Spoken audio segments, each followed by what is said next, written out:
Hello and welcome to Matt's Kind of Podcast, episode number 2 with her, Michelle Munro, Matt's daughter.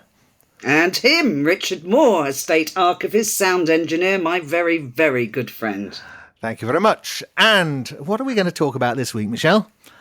Well, I thought we'd talk about the Philippines as we have so many subscribers from that country.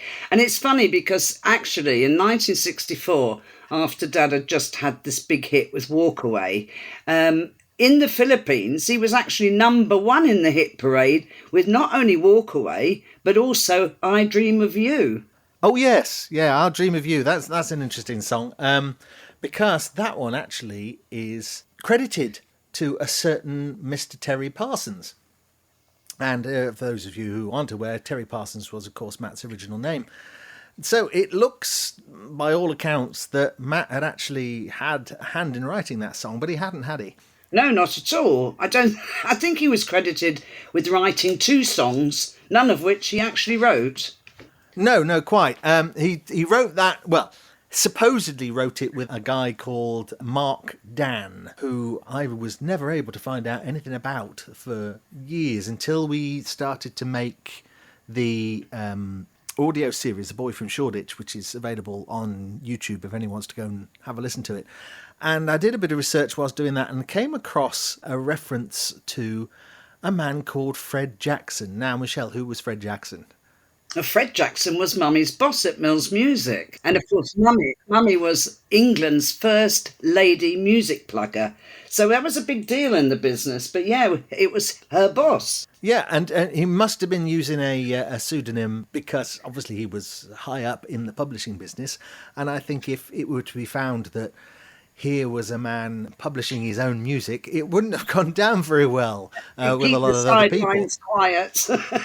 Yes, so hid behind Mark Dan, and I thought, well, why Mark Dan? Well, he came from Denmark Street, so maybe that's where it came from, Mark Dan. Swap around the Mark and the Dan, and that's where it comes from. But yeah, he's actually credited with both that song and the other songs. In fact, there's 3 songs your dad's credited with. I'll Dream of You, and 2 that he wrote, which he might have had more to do with, which are the comic songs that were written for his act. One was I'm a Pommy. He wrote the one that he did at Talk of the Town. Yeah, so I'm a Pommy, yes, he might not have had much to do with that, but Talk of the Town, which is Matter of Association. Matter of Association, yeah. These were both done just for his act, really. They were never recorded as such. Oh, no. We do have some audios of them, although the Matter of Association isn't all that great. But yeah, it's... they were fun. You know. They were, indeed, yeah. But your dad did like to carry on the pretense that he had actually written the song. Here's a little bit of a clip from an interview he did with Ray Cadero in 1969. Oh, I dream of you, yeah, till I can dream no more. Yeah. Do you have any intention of writing any more songs? I'd love to, Ray, honestly, but I don't seem to have that talent. I really don't. You don't have the time. No, I don't have the talent. I'll be very honest. No, I'm not being modest. I'm being very honest. I wish I could. There's a lot of money in songwriting. But I really don't have the talent to write songs. I've tried. All right, so it worked once, but that's about it. You know, and I've sat down many times with tape recorders and tried to compose. But that's not my forte, really. You know. I let other people write them, I'll go out and perform them. Sorry, I've taken this off on a tangent. You were saying about the Philippines? I mean, for I Dream of You to be number 1 in the Philippines and also Walk Away. And then they were jumping up the Hot 100 charts in several other countries in the world. And it was because of that he got this booking to play in the Philippines. And also what was happening at the time, there was an election going on. And President Marcos was running for president and he used Walk Away as his election theme song, which was quite amusing. But what I didn't know, part of the reason for my success over there was because I'd recorded a beautiful song called Walk Away. And it was the year of elections when Mr. Macapagal was the outgoing president and Mr. Ferdinand Marcos was the incoming president. What I didn't know was that the Marcos faction had adopted Walk Away as their signature tune against Mr. Macapagal. And they'd retitled it Alice Jan which is Tagalog, which is the Filipino dialect. And to this day, I haven't really found out what Alice Jan means, and I'm sure it's not very complimentary. But yeah, so Daddy got the booking there, and Mum said he was quite mad because, you know, he was booked to do one night at the Araneta Coliseum, which is also known as the Big Dome, by the way. And as I say, it was huge. And the next thing Mummy recalls, she received a telegram from Dad saying, held over for another 4 nights, 26,000 people a night, sold out, love you. And that was it. He outsold everybody there. Nat King Cole, the Beatles. He broke all the box office records, and it was incredible. But funny enough, Richard, you'll know this story, but on Dad's very first visit there, he was with his musical director, Russ Shepherd, and they'd been working late the night before. They'd had quite a few beers, and they nearly missed their flight from Hong Kong. Daddy was unshaven, he was hungover, and he felt like death as they crawled onto the plane. But when the plane finally landed, Dad turned to Russ and said, who on earth's on the plane? Because there were literally thousands of people out there. Because in those days, they had barriers on the tarmac, and fans could go, you know, and line across the tarmac waiting for arrivals.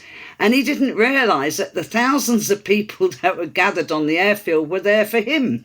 And if that wasn't enough, the tarmac was strewn with thousands of flowers, and a large mat was laid out at the bottom of the steps that said, welcome, Matt. And he never forgot that incident. It was a beautiful moment. Yeah, it is a bit like those scenes in of the Beatles landing back at a London airport. Yeah, after exactly one of their like first that. foreign tours. Yeah. Well, as I say, you know, to break the record though and outsell the Beatles, that was some accolade, really. And of course, he went back the following year too. Oh yeah, he went there many times, and I mean, he thanked the crowd in Tagalog, which is their local language. He changed into a barong, which is the national dress of the country, halfway through his act, and literally the roof almost gave in with the crowd's response. You know, he only sang a total of 15 songs, which a Coliseum spokesman said was a record at the venue. So, you know, to him it was normal. But it's actually funny because on that first show, the Big Dome authorities didn't really know of Dad other than radio play. So they only got 25% of the gross instead of a 50-50 split because they didn't want to take a risk. I think they regretted that. Yeah, absolutely. And then, of course, back in the 60s, when the artists didn't do whole evenings, they didn't perform 15 songs. You'd be lucky if they did 5 or 6 and it was part of a variety bill. But to do 15 and then to do such a long period of time in one venue as opposed to being a small part of more of a variety bill. 5 nights with, you know, 7,000 people is huge, and it was back then. But it's funny because Pepsi Cola sponsored the presentation, and they actually said to the press, Matt Monro is just about the biggest recording star in the Philippines, the most consistent hit producer during the past few months, when he brought such hits as Russia, I'll Dream of You, Somewhere, For Mama, Exodus and Walk Away to the top of the local charts. They said his songs are being played in every conceivable place by every known band and vocalist in nightclubs all over the country. Since the recording of From Russia With Love hit the top of the charts and stayed there for several weeks, Matt has not been out of the top 10, placing as many as 4 of the most played 10 and as well as the top 2 every now and then. So, you know, he was doing quite well over there.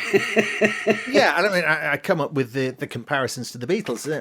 The Beatles were one of those rare acts that had several chart hits in the US charts at the same time, and that must have been the same for your dad, really. I mean, it's the only equivalent I can think of, really, having so many hits in the charts at the same time. It's probably why he included them in the concerts. You know, he couldn't really cut any out. No, quite. They expected it, you know. But, I mean, the Philippines, you know, when he got off the plane, he was whisked through the airport, welcomed by a brass band. They had a motorcade which stopped at various towns so Dad could shake hands with the mayor or these dignitaries. And it would go on for hours. And then at the hotel, they wanted to let him, 100 journalists waiting for him for a Q&A, none of which he knew about.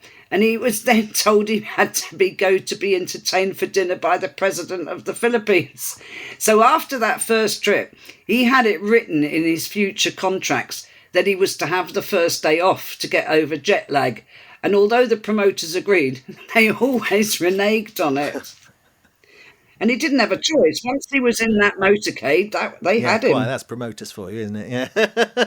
Absolutely. Always after their pound of flesh in these particular situations, yeah. Absolutely. But, yeah, I mean, there were some lovely events there. I mean, Christmas Eve in 1965, he left Las Vegas and flew across the international date line, and he arrived on Manila on Boxing Day, and he said, well, call me the man who missed Christmas.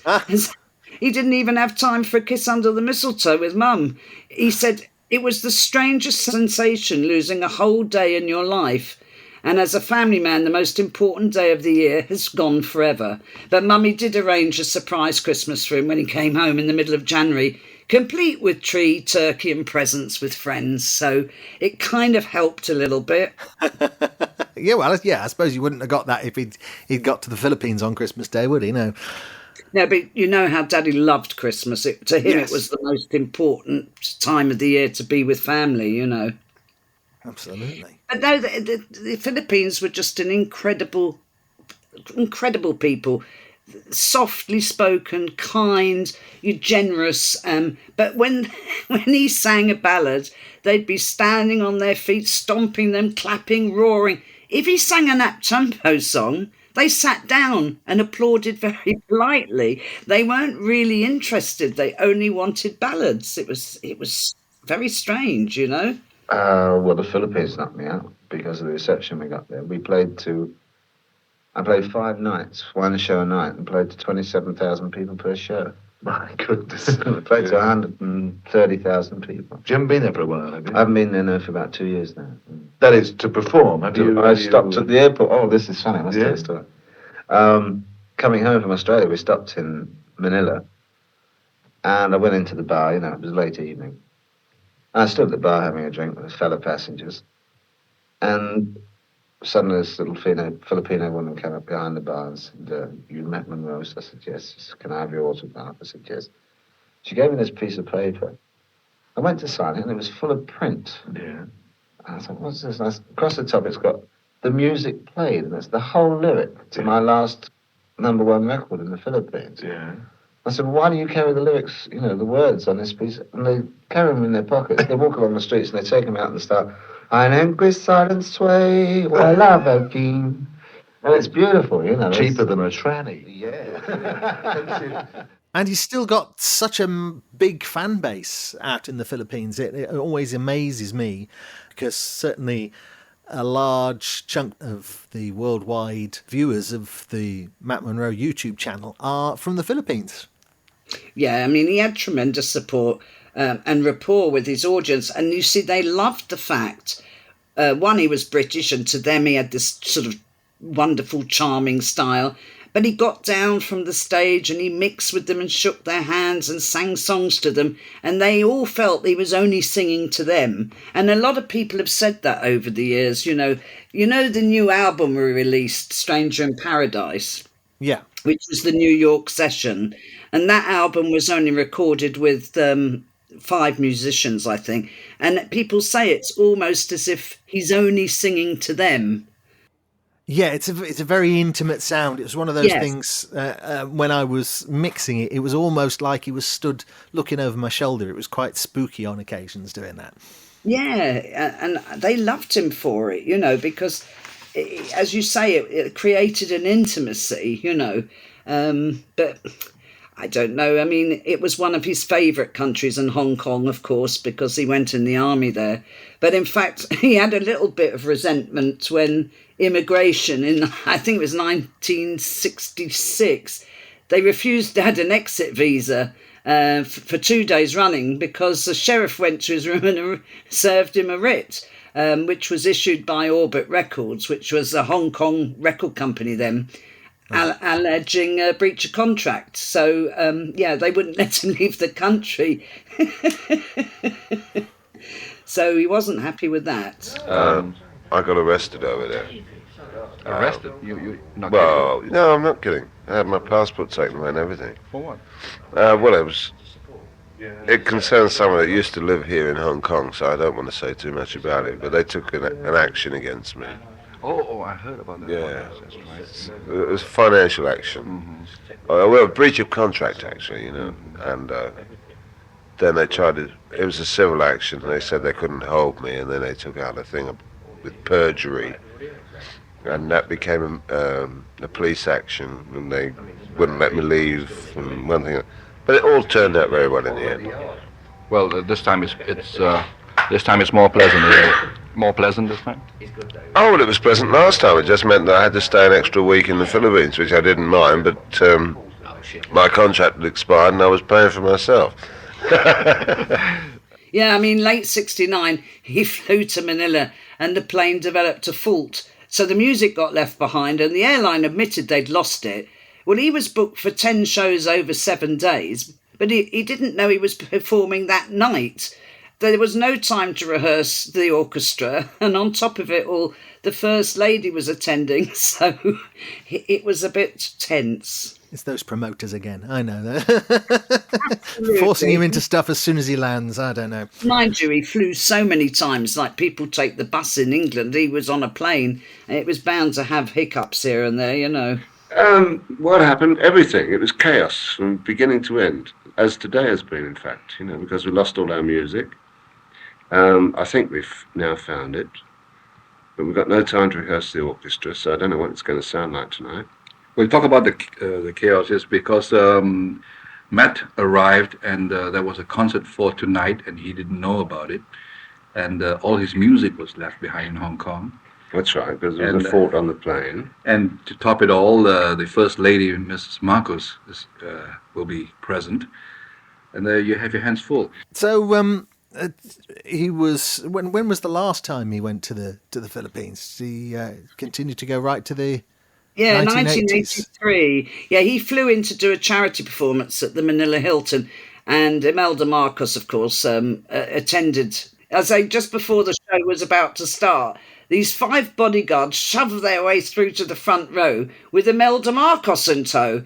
Now, she was a massive fan, and halfway through Dad's show, she insisted on getting up on stage and sing a duet with Dad of her favourite song, which was Feelings.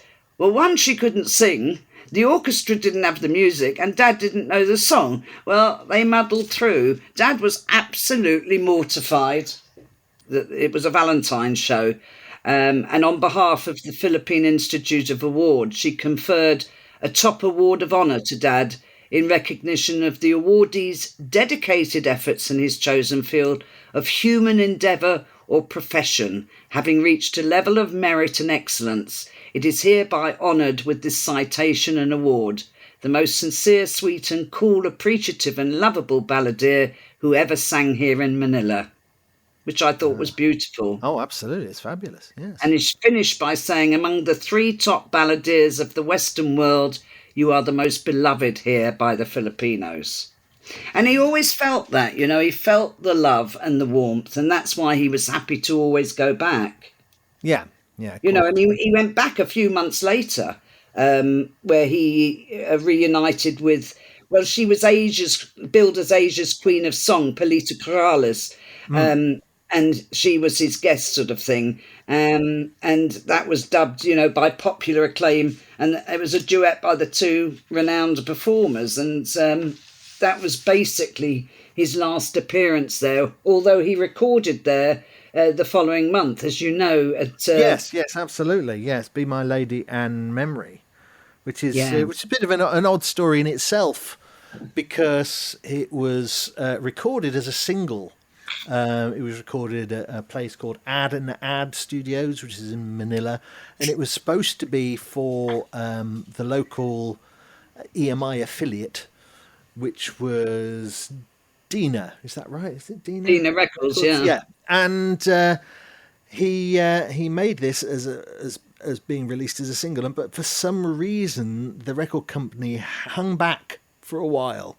And the A-side was due to be My Lady, and in the meantime, whilst the record company held it back, somebody else recorded the song and released it before your dad could.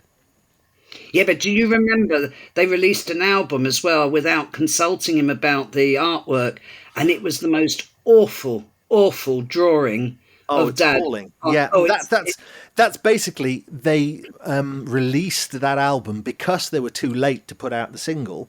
Correct. They then released this album, the very best of Volume 3 of all things. It wasn't even, they didn't even have an imaginative title for it, let alone an imaginative cover. Oh, it was awful. And snuck the 2 tracks out on there, which of course didn't get issued anywhere else in the world until probably the Singers box set, which you did in the early 2000s, wasn't it? 2001, something like that you did that. I mean, Dad wasn't particularly a vain man, but I tell you, he was very, very upset with the picture. I mean, it was a drawing. It was even worse than a caricature. And I tell you what's almost as bad. What's almost as bad. There's also another drawn picture of him on an album called Retralto.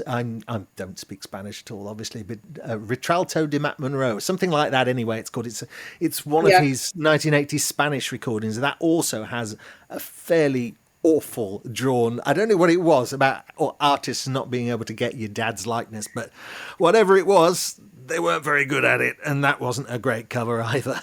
Well, talking about pictures, look what we found the other day on the internet. A picture of Dad, supposedly, which isn't Dad.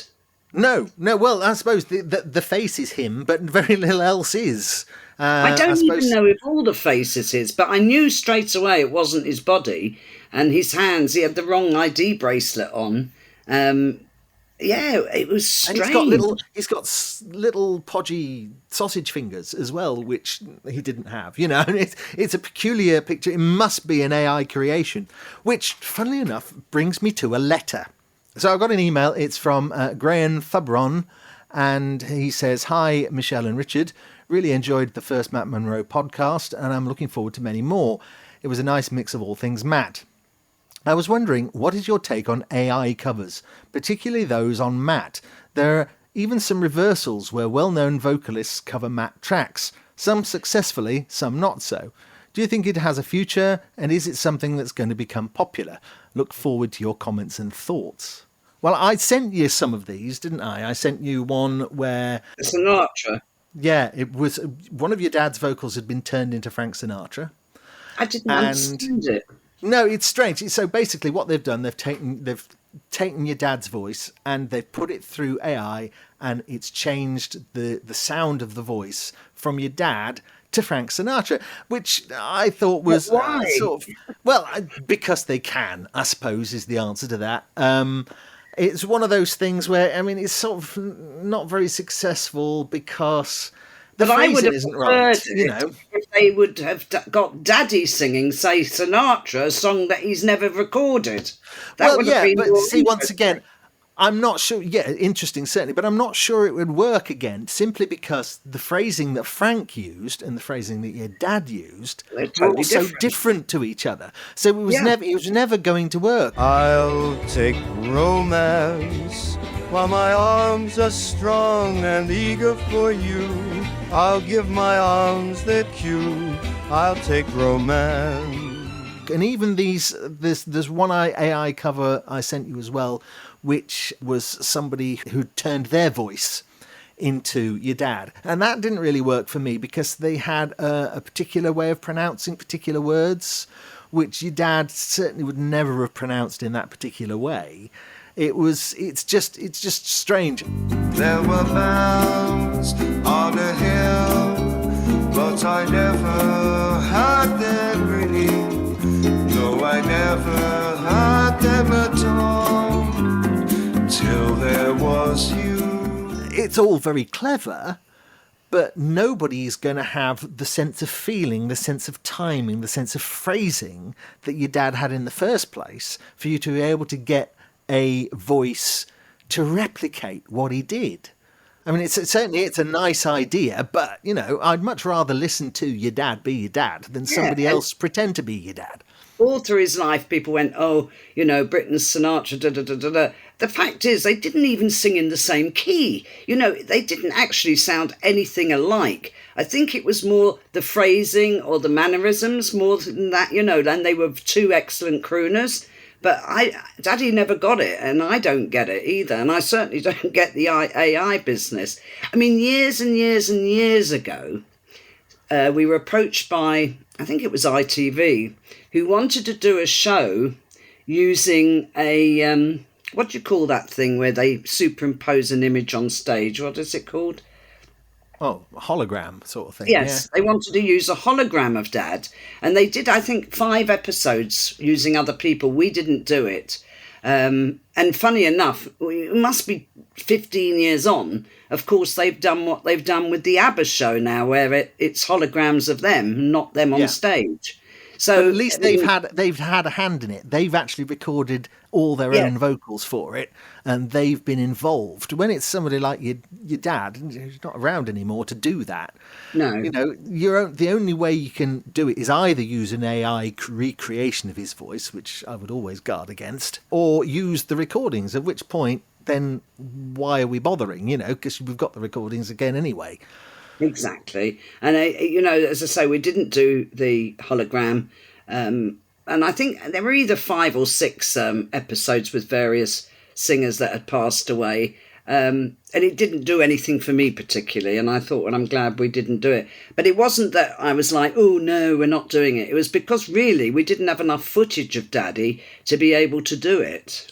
Yeah. I mean, certainly... So many things missing, aren't there, from the footage? I mean, look at what we did. Daddy recorded in Louise M. Davis Symphony Hall in San Francisco with a special guest, Palita Corrales again. And that was recorded on video for the Filipinos. Yeah, it was made by an American company called Merit TV, which I can't find any trace of now. Exactly. We've never got it. We had a very bad copy sent somehow. I can't even remember how it arrived. And I mean, it's so awful. It's all out of sync. And so somewhere there is a real copy, but we don't know where it is. So if any Filipinos are listening that have any connection to a video library or a film archive, please have a look for it. It's was recorded in about 83. And it was done at the Louise M. Davis Symphony Hall in San Francisco. And as I say, the Filipino sweetheart, Palita Corrales, was on it as well. So maybe it's filed under her name. You never know. It's that stranger things have happened. I mean, can you remember? I'm putting you on the spot here now. You sent me through something the other day. Oh, yes. Sorry, I emailed you, yeah. As I was going through my diary notes to get the dates of the Filipino appearances, and then suddenly it said, Dad is a special guest together with piano wizard, I don't know whether I'm saying the name right here, Yoselita Pascual, during the taping of the TV show Uncle Bob and Friends, to be taped in the main showroom. And this was followed by a press conference. So that was, I think, the 28th of April, 83. So please, if anybody again is listening and has any sort of connection to any TV company, archive, anything, please have a look for Uncle Bob and Friends, April 83, and also the same year, that concert. Yeah, and because I've done a lot of research over the years trying to find your dad's recordings, and the Philippines has been one of the hardest for me to sort of break through We've into never archives. got anything, have we? We haven't really got anywhere. So it's be interested if anybody listening just happens to work for one of those archives. Please do let us know. And but it was strange because we've made a list of all his TV appearances, and suddenly this little snippet popped up, and I'm like, oh my gosh, that sort of flew under the radar. That yeah, and I mean, how many other Philippine TV appearances might there be that we know must be nothing loads. about? You know, so you'd think something must have survived. Because he always said, you know, when he came home, you know, that they wanted him to sing live at 6 o'clock in the morning on TV, and they really had their pounds worth off him. But there was always press interviews and all that, and we don't really have much of it. No, not at all. In fact, I think we've got 2 Aranettas. we've got the 66, which was the second time, and we've got, I think it's something like 81. I can't remember off the top of my head that we've got those recordings from there. But that's it. We've got nothing else at all from the Philippines. Well, that concert in '83 was supposed to be the first video of a whole show, out there. Yes, So, yes. because obviously the media didn't really exist before that, or long before it. And So- it was properly filmed. It's the pictures we've got are okay. They're Yeah. watchable, but the sound is so distorted. It's Without you don't even know what he's singing. It's it's so bad. It's ridiculous. So there was 3 cameras definitely there filming it, properly done. But we just can't find a decent copy of it anywhere. It's so frustrating. But there you go. And you'd think 1980s it would stand a chance of still being around because people were actually thinking about archiving stuff by then. Yeah, But so not that I'm one. leaving it to all my Hercule Poirots out in the Philippines to do some investigating for us, please. Or if you're in America, or if you're in San Francisco and know anything about Merit TV, who are the company who taped it in the first place, please do let us know any information at all about that. Would be greatly received. Yes, and interestingly, the Filipinos account for about sort of 70 to 80% of our subscribers on this channel. So thank you so much for continually supporting the channel and tuning in. And I do hope you enjoy this podcast. It's only our second one, so forgive us if we're not the best at it, but we shall improve. And I we shall hope see so, you yes. next month, won't we, Indeed. Richard? Absolutely. And if any of you have any questions or stories Or which you- suggestions. Indeed, suggestions about what we could talk about on the podcast, or anything you would particularly like to know, or if you've got a story about a time that you met Matt or when you worked with Matt, anything like that, we'd be really interested to hear from you. And the email address is pod@mattmonro.com. Now, don't forget, that is Matt Monro, MONRO, which is, of course, An anagram of moron, as he so loved to tell everybody. yes. So, until next time, Happy New Year to everybody out there. indeed, and this is goodbye from me, Richard. And it's goodbye from me, Michelle. See you next time.